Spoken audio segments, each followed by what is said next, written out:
అవలసిన ప్రదేశం అడిగాడు. నేను తపస్సు చేసే స్థలం చేరుకుందుకు గుర్తులు చెబుతాను.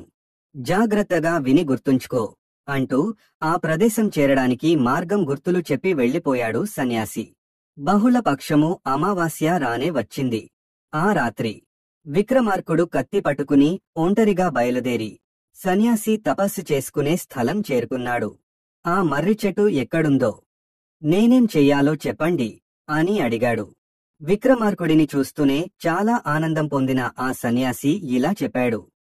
ఇక్కడికి దక్షిణ దిక్కుగా నేను చెప్పిన వటవృక్షముంది.